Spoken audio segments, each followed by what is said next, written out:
السلام عليكم ورحمة الله وبركاته.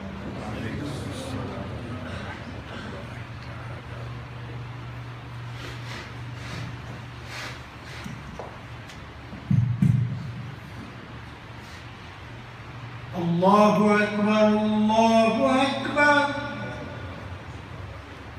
الله أكبر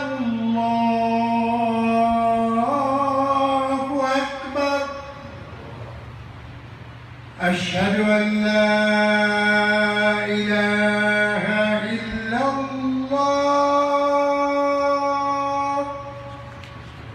أشهد أن لا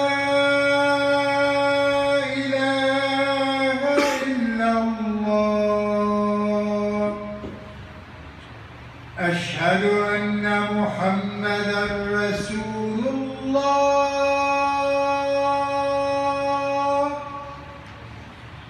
أشهد أن محمدًا رسول الله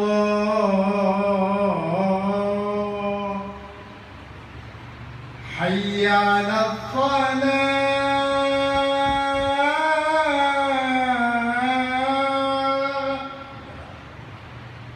حي على الصلاة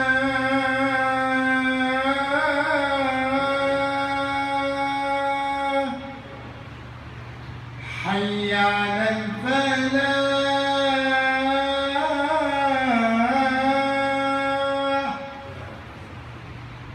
حي على الفلاح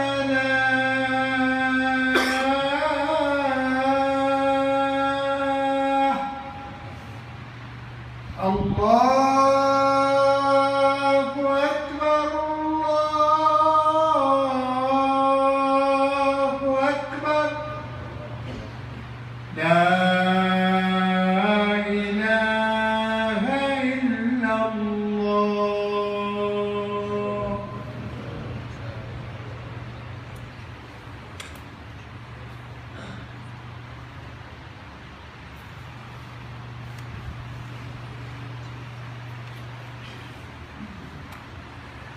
إن الحمد لله نحمده ونستعينه ونستغفره ونعوذ بالله من شرور أنفسنا ومن سيئات أعمالنا من يهده الله فلا مضل له ومن يضلل فلا هادي له وأشهد أن لا إله إلا الله وحده لا شريك له وأشهد أن نبينا محمدا عبده ورسوله صلى الله عليه وعلى آله وصحبه أجمعين أما بعد. A young man comes to the masjid. During Salah, his phone rings and he rushes and fumbles to turn it off. Once the Salah is over, the Imam mentions how careless the worshipper is who leaves his phone on during prayer, and uses the young man as an example. The people around the young man, they shake their head in disgust and disbelief. The young man's wife admonishes him for his mistake at home. That same young man goes that night to a bar, and inside that place, remembering what had happened to him at the masjid, is still nervous. He orders a drink, and with that drink, because of his nerves, he spills it, splashing the drink on the people that are close by. And the people, they turn around, and the young man closes his eyes expecting the same reaction. But instead what he hears is people rushing towards him, asking him, "Are you okay?" The bartender himself gives the young man a complimentary drink and says, "This one is on the house. We all make mistakes." And because of that, that young man never set his foot inside the masjid again and visited that bar as often as he could. This is a story that you might have come across yourselves through social media. And we can all relate to it on a certain level. They have a saying in the English language, they say, you catch more flies with honey than vinegar. It all boils down to the interactions, the mannerisms that we have. And as an imam, time and time again, I hear people, I encounter people who say, I've been to the masjid. Maybe not this particular masjid, but I've been to quite a few masajid in my life. And I haven't really felt welcome. And you hear this especially with people who are new to the faith. That they say, I came to the masjid and all I got was judgment after judgment after judgment. If you don't do this, this will happen. If you don't do that, that is the consequence. Yet we are so far away from the way that the Prophet ﷺ taught us. The Prophet ﷺ taught us that you do not speak the same way to everyone that you meet. You always have to be conscious of who you are addressing, who you are talking to. And you see it throughout the sunnah of the Prophet ﷺ. The Prophet ﷺ time and time would adjust his advice, would adjust his response based on the person he was talking to. But for us, we expect everyone to be on our level. And if they are not, then we think of them as a failure. We mentioned before the way that the Prophet ﷺ was so lenient and understanding when he knew that the person did not know better. We have that famous and eternal example of the A'rabi, the Bedouin who came inside the masjid of the Prophet ﷺ and urinated. And the Prophet ﷺ spoke to him with gentleness, with kindness, because he knew that this person had not been taught yet. If we reflect on ourselves today, we are the ones that prevent people from coming to the masjid. You hear about a woman who accepted Islam. She is new to Islam. She's going through that journey and she comes to the masjid not knowing how to wear the hijab properly. Perhaps half her hair is showing. What do people do? Instead of embracing the person and bringing them closer, getting to know them, the first thing they do is walk up and they try to fix the person's hijab. This is not what Islam is. You need to bring people closer. And many of the scholars, they say this is the secret to the da'wah of the Prophet ﷺ. Before sharing the message with people, the Prophet ﷺ won over their hearts. Even before he got the message, the risala, what was he known as? He was known as Muhammad al-Amin ﷺ, because he had already established that character amongst people. So that when he came with the message and he said, La ilaha illallah, those who truly knew him, they didn't hesitate. They said, we knew that he spoke the truth before, why would he lie now? And brothers and sisters, we really need to change our approach. It does not mean that we always turn a blind eye, but it means that we understand that Islam is a journey. Islam is a journey. Some people might have just started their journey, and inshallah they will get there. Others might be very far ahead. Allah subhanahu wa ta'ala tells us in the Quran, لا تقولوا لمن ألقى إليكم السلام لست مؤمنا. Do not say to those who give you salam, that say assalamu alaikum, do not say that you are not a Muslim or you are not a mu'min, you are not a believer. Because that's judgment. And Allah subhanahu wa ta'ala reminds us, كَذَلِكَ كُنْتُم مِّن قَبْلُ فَمَنَّ اللَّهُ عَلَيْكُمْ فَتَبَيَّنُوا. That you were yourselves in that state not too long ago. Meaning, first and foremost, the companions of the Prophet ﷺ, that they were in jahl, in ignorance, in shirk, and Allah subhanahu wa ta'ala guided them to Islam. Similarly, if you think back into your own life, where were you 10 years ago, 20 years ago? You might have been careless yourself.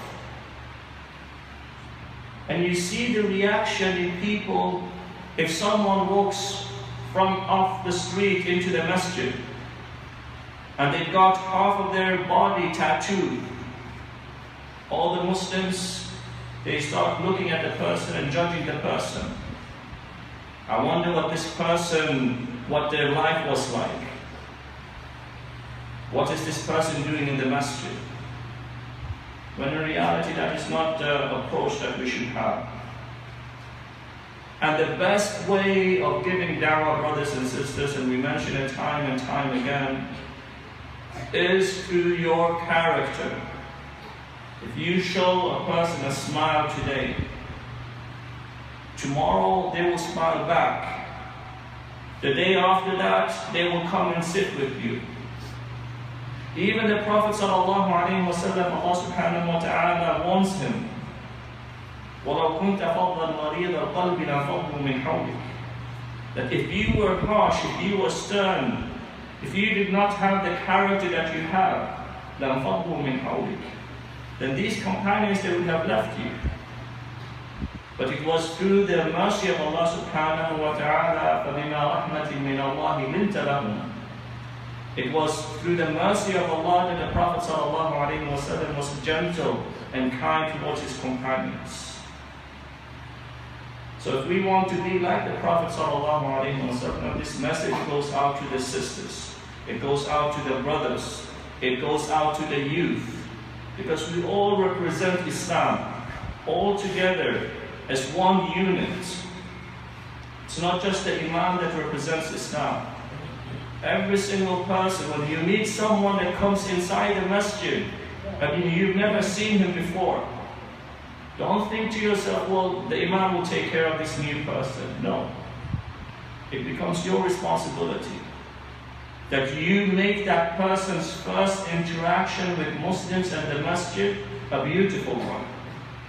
If you see an unknown face coming inside the masjid, you greet him with a smile.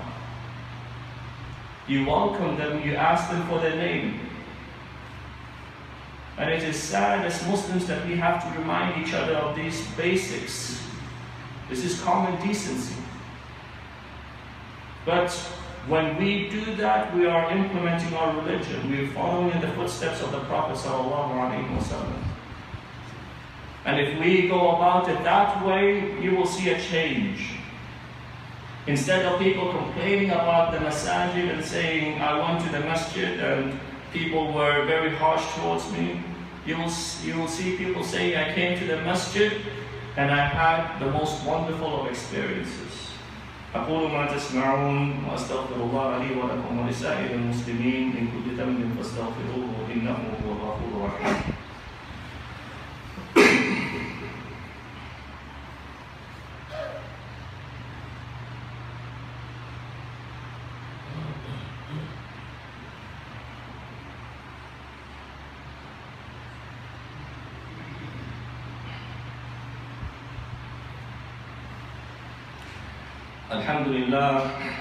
الحمد لله على إحسانه والشكر له على توفيقه وامتنانه وأشهد أن لا إله إلا الله وحده لا شريك له تعظيما لشانه وأشهد أن نبينا محمدا عبده ورسوله صلى الله عليه وعلى آله وصحبه أجمعين أما بعد.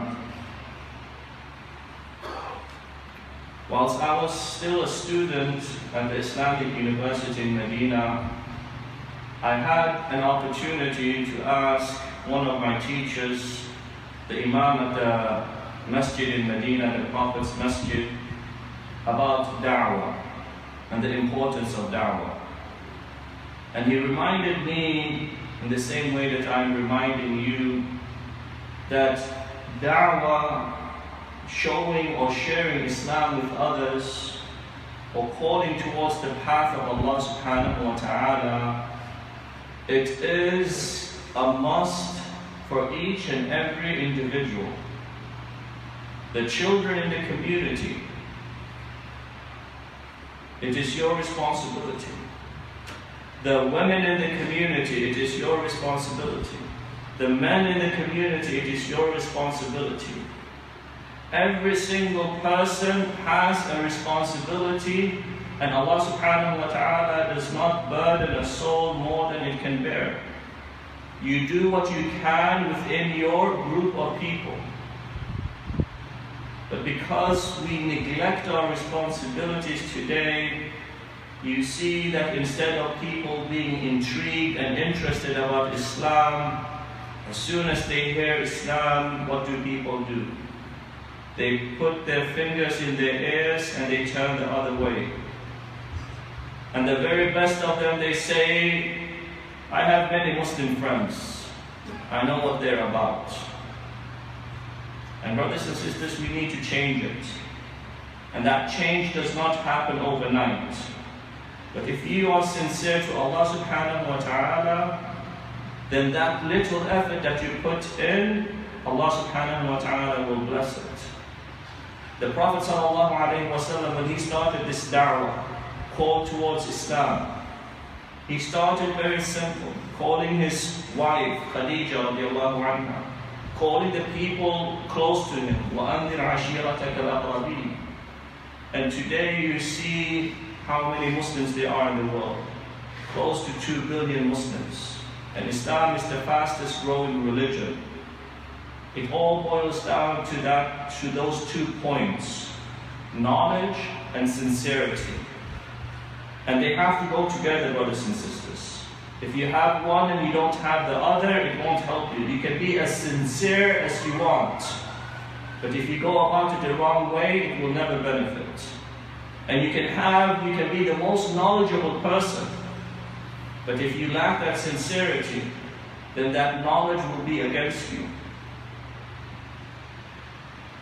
On a different topic, brothers and sisters, I wish to remind you of some of the programs that we have running here at the Masjid during the month of Ramadan.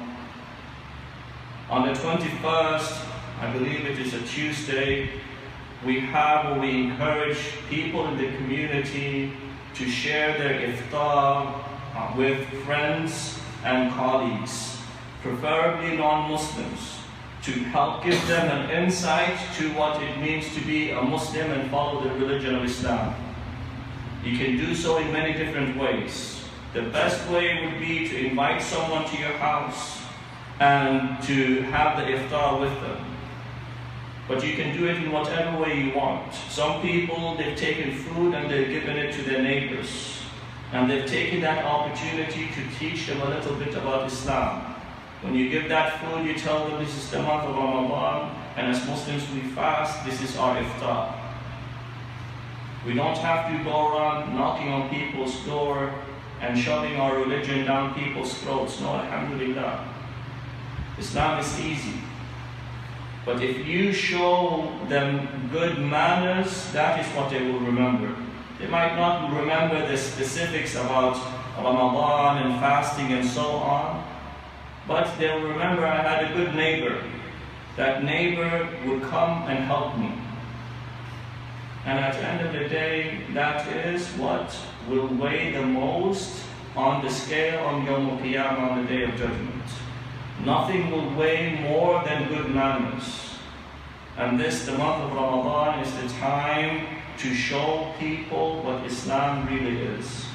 ثم اعلموا أيها المؤمنون أن الله أمركم بأمر بدأ به بنفسه وثنى بملائكة قدسه وثلث بكم أيها المؤمنون من جنه وإنسه فقد قال الله تبارك وتعالى إن الله وملائكته يصلون على النبي يا أيها الذين آمنوا صلوا عليه وسلموا تسليما اللهم صل وسلم على نبينا محمد وعلى آله وصحبه أجمعين وارض اللهم عن خلفائه الأربعة أبي بكر وعمر وعثمان وعلي وعن سائر الصحابة ومن تبعهم بإحسان إلى يوم الدين وعنا معهم برحمتك يا أرحم الراحمين اللهم أعز الإسلام والمسلمين اللهم أعز الإسلام والمسلمين اللهم أعز الإسلام والمسلمين يا رب العالمين اللهم اشف مرضانا ومرضى المسلمين وارحم موتانا وموتى المسلمين برحمتك يا أرحم الراحمين ربنا آتنا في الدنيا حسنة وفي الآخرة حسنة وقنا عذاب النار ربنا تقبل منا إنك أنت السميع العليم وتب علينا إنك أنت التواب الرحيم